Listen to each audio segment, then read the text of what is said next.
Okay guys, good morning. I can't be here in class today, but I'm going to go ahead and go over the notes with y'all. First thing, there's an announcement on Friday. You are going to have a quiz, and you should have picked up the vector review there at the front. The vector review, guys, I am not going to pick up for a grade. The Google Classroom will have the answers so that you guys can practice.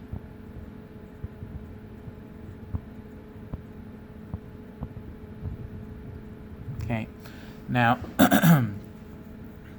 a couple of things that you do need to know for the exam that is not on that actual review is definition. So know the equation for the dot product. Okay, I'm not going to give that to you.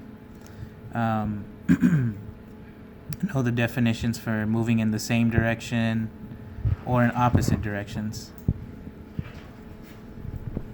Magnitude, be able to describe how you find the magnitude in your own words. Excuse me.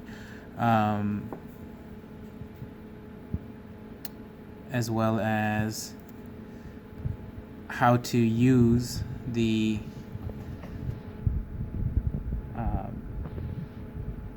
equation for angle between vectors.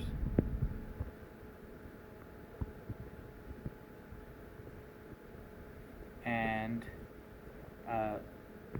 orthogonal. What's the definition?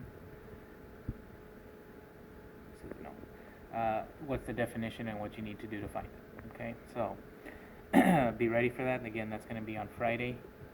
Look in the Google Classroom. If there's anything else I forgot here, I'll go ahead and put it up there. So just look for it. Okay. So today's lesson, we're going over 6.3. We're done with vectors. We're going to be doing parametric equations now, and today's a pretty simple lesson. Okay, and so we're going to go ahead and get started, get straight into it. Okay. So parametric curves and equations. Okay, usually what we're used to seeing when we graph something, because that's what we're going to be doing today is graphing.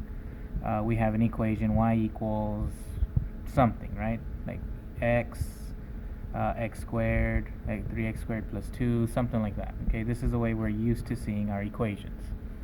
What parametric equations are, okay, and we'll discuss a little bit more why this is the case. We're going to have two equations now, one for x and one for y. And we're going to have a certain parameter, t, that's in common. So all of these equations are going to be like t plus 3 or t squared plus 2, something like that. What I see in both equations for x and y is this parameter I call t. And one of the other things we're going to see is an interval. Okay, so this first example that we do is not going to have an interval. Okay, but usually, or not usually, but on some problems we'll have an interval. So this is my parameter for t, something like that. Okay, we'll see that in one of the examples. So what we need to know about today, I have an x equation, I have a y equation. They both have t's. Okay, and tomorrow what we're going to end up doing is making this one equation based off of these two. Okay, so the actual lesson for today. Here is telling us to graph this curve. Okay, and so these curves don't necessarily have to have a curve. If I look at these, this is t and this is t, right? So the highest power I have here is a 1, and over here the highest power I have is a 1 as well. So what I should expect is whenever I have anything to the 1 power, it should be a line. So after I graph this, I should have, although I'm calling it a curve, it's just a line. Okay, and that's how I can tell by looking at the degrees of both of these things. Okay, so it's a pretty simple process here. I have t, okay, and since they didn't give me a interval here, right, I don't have a t has to be between something or something. I'm going to go ahead and make up these numbers. So I'm going to put -2, -1, 0, 1, and 2. Again, these could be any numbers you want. You could choose -5, -6, +10. It doesn't matter.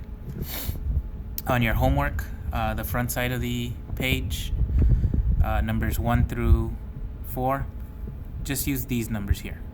Okay, -2, -1, 0, 1, and 2. Okay, so all I'm going to do here is now I'm going to solve for my x and my y. Okay, now I'm going to let you guys use the calculators today if you need to, but on a question like this you won't be able to use calculator. Okay, and so you need to be careful with your signs. So all I'm going to do is plug this t value in for the x equation. So this becomes -2 plus 1, which is -1. And I keep doing that for all of the x numbers. -1 plus 1, that equals 0. 0 plus 1 is 1, and so forth. So this next number is going to be 2, and this one's going to be 3. And I'm going to do the same thing now with the y equation. So this is going to be 2 times -2 is -4. 2 times -1, -2. 2 times 0, 0. And so forth. So this is going to be +2, +4. Okay. And what I have now is an x coordinate and a y. So what I'm going to do is I'm going to come out of my graph. In the x direction I go -1, so -1, and then 1, 2, 3, 4 down.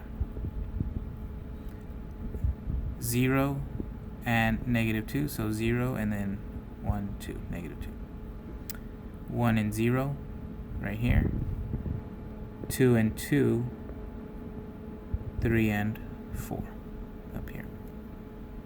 Okay, and what I see here is that I start to make like a straight line. I'm just going to connect the dots here. Okay, so this right here is my curve. And so that's all we're doing today. Find my x values, find my y's, plot them, make the curve. Okay, so I know there's 2 more examples here, but I'm just going to go over one. So here I have 2 equations again. I have my x equation, I have my y equation. But now I have a parameter.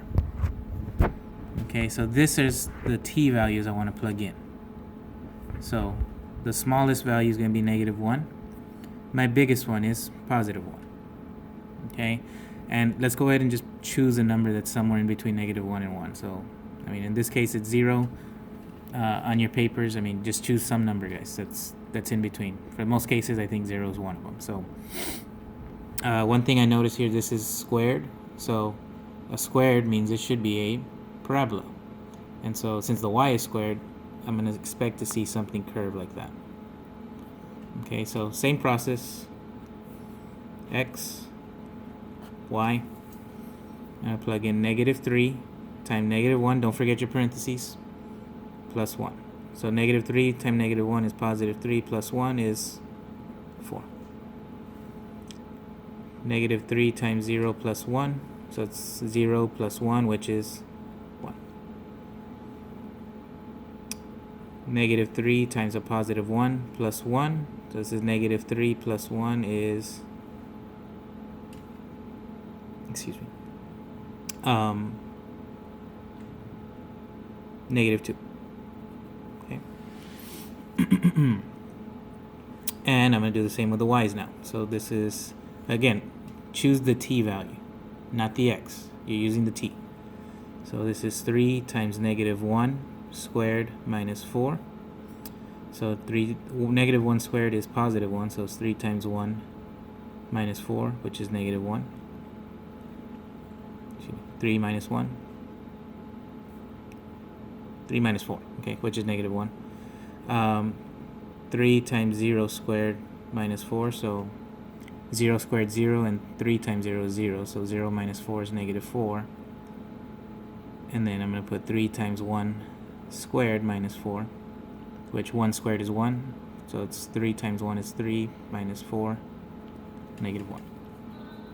And now I have my points again, so I'm going to plug x. I'll go 1, 2, 3, and 4, and then -1. And again, this is a parameter, so we're going to not put an arrow here. It's just a dot. Next point is 1, -4, so 1, and then 1, 2, 3, and 4. And then -2, -1.